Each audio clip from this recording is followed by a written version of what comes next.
Találtam a kert végében egy döglött tegeret. Elneveztem macskának.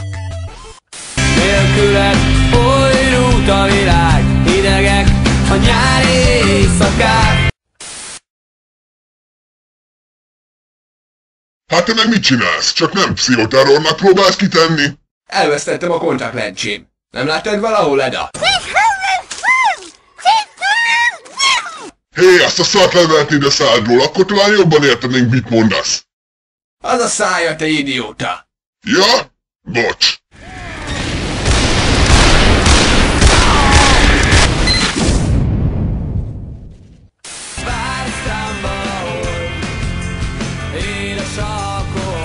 Találtam a medencében egy döglött macskát. Elnevezte Megírnek.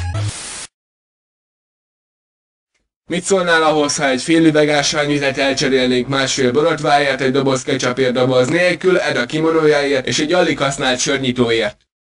Csak akkor, ha szerzel nekem Edától egy épicipónin beöltöztetős figurát. Nincs üzlet. Macska és egér összebarátkoztak. Seggfej vagy! Te is. A párbaj győztese Áron. A francba, pedig meggyőződésem volt, hogy jobban érveltem. Téged keresnek mindenhol. Macska és egér összeházasodtak és 3 gyerekük született, egy dachszri, egy vizsla, meg 3 buldog. Édes alkohol. És még nem is vagyok részeg. Nem látta valaki a másik személyiségemet? Azt hiszem elment megsétáltatni macskát. Amúgy eddig munkanélküli voltam, de még ott is nagyobb hajtású volt, mint itt.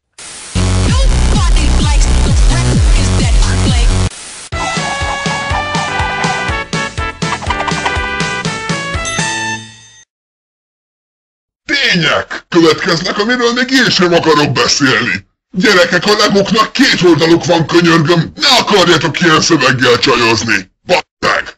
Régóta nincs kiút, csak fiú, nincs fiú. Nekem bejön ez a szitu, nekem bejön ez a szitu. Csak akkor búzizom, ha úgy van, és általában úgy van, nem megtalálsz a kútból. Komolyra fordítva a szót, ki képes egyetlen dolgot mondani, aminek van értelme ebben a klipben, az kap egy érettségi kisötöst. A helyszínek, az arckifejezések, a testbeszéd, a felbukkanó feliratok mind indokolatlan és hatásvadász. Az ember kedves kis émeigést érez a gyomrában, miközben nézi, és közben úgy érzi, egy fostornádó söpör át az agyán minden gondolatot kiszorítva. Ugyan srácok, nem olyan rossz ez a flórszám, gyerekek, csak annyi, ami egy öngyilkos jelöltnek kell a kis lépéshez, emberek. Amúgy észrevettétek, hogy a Mizu bazzeg visszafelé Géza a buzin? Hé Eda, miért van tele a gépem épicipóném a barátság varázslat részekkel? Mert azt néztem. Az jó. Csak vigyázz, nehogy Áron megtudja, mert évekig ezzel fog szivatni. Már tudja. És? Neki is tetszik. A barátság csodálatos! A fenti rövidke párbeszédet a Silhouette blogból emeltem el a tulajdonos utólagos engedélyével. Ha értékeket keresünk, Magyarországon nem érdemes bekapcsolni a tévét. Elég ide ellátogatni. Tehát Silhouette blog, hetente frissülő webképregény, a főszereplők árnyalakok, és van benne egy Lepke nevű, igen szimpatikus úriember. Most pedig, kedves médiaterror nézők, egy kockázatos bejelentést fogok tenni, amit sokáig halogattam, de végül is arra jutottam, hogy ignorálom a trollokat. És amire mindig törekedtem, nem érdekelnek az előítéletek, csak mondom, amit úgy vélem, hogy mondanom kell. Aki a gyerekmesékről szóló epizódon látta, azt tudhatja, hogy a végén megpróbáltam összeállítani egy igényes meséket tartalmazó listát. Egy valami azonban kimaradt róla. Amit pedig vártam, az nem más, mint az Én Pici Pónim rajzfilm legújabb generációja, a My Little Pony Friendship is Magic című remekmű. Én Pici Pónim. Na hát ez nagyon egyhangú lesz. Várjál, ez szövegfelolvasóval jobb. Ez ugyanis nem egy egyszerű kislányok számára összedobott lélekadő show. Az új generáció világának megteremtője saját elmondása szerint unta lapos, unalmas lány történeteket, ezért új színeket akart a dologba vinni. Bár korán sem tervezett akkora áttörést, mint amekkorát ténylegesen sikerült végrehajtania. Csak néhány hozzávetőleges számadat. A műsor nézőinek 80%-a nem a célközönségből származik, ami ugyebár az 5-12 éves lányok csoportja, hanem 18-30 éves férfiak közül kerülnek ki. Ezek a rajongók magukat Broniknak hívják, ami a Brother és a Pony szavak összevonásából keletkezett. Nem sokkal az első rész megjelenése után a 4chan című imageboardon elterjedt egy cikk, ami a modern meséket kritizálta. Írója belinkelte az Én Pici Pónim új évadját is. Hamarosan megjelent egy rajzfilmmel foglalkozó fonal, majd ahogy az új részek folyamatosan jöttek ki, egyre többen figyeltek fel a rajzfilmre. A Bronik az idő folyamán persze nagy változáson mentek keresztül, a rajongótábor pedig olyan ütemesen növekedett, hogy rengeteg utáló mellett megjelent a nagy mennyiségű divatmajom is.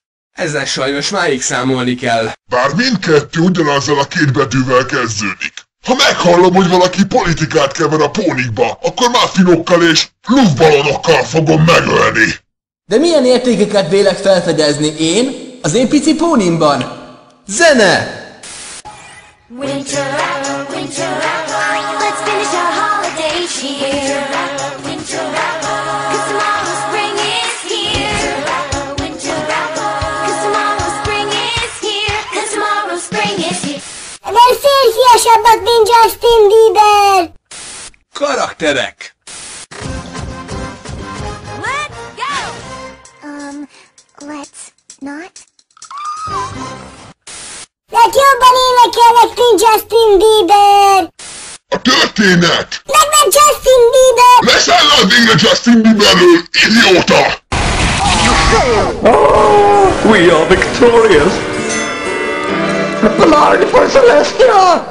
Az én véleményem az az igazi művészetről, hogy mindenek fölött áll, mivel egyetemes értékekből táplálkozik, ezáltal ami igazi műalkotás, az nem marad meg csupán egy korosztályt vagy társadalmi réteg műveként. Az igazi, mély értékekkel rendelkező művet minden ember felismeri és díjazza. Ezért tartom különlegesnek a pónifanok megjelenését. A pónikedvelők nagyrészt nem törődnek a besorolással, sem az előítéletekkel. A történet, a rajz, a szinkron, a karakterek és a zenék kiválóság alapján ítélnek.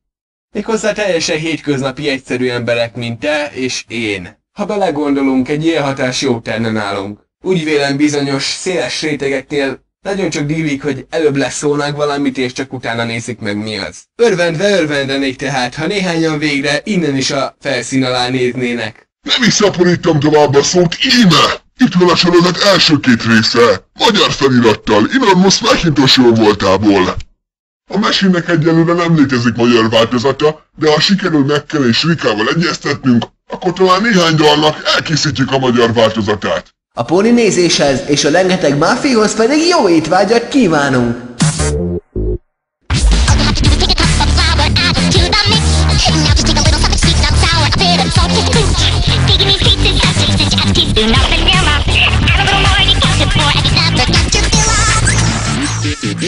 Thank you.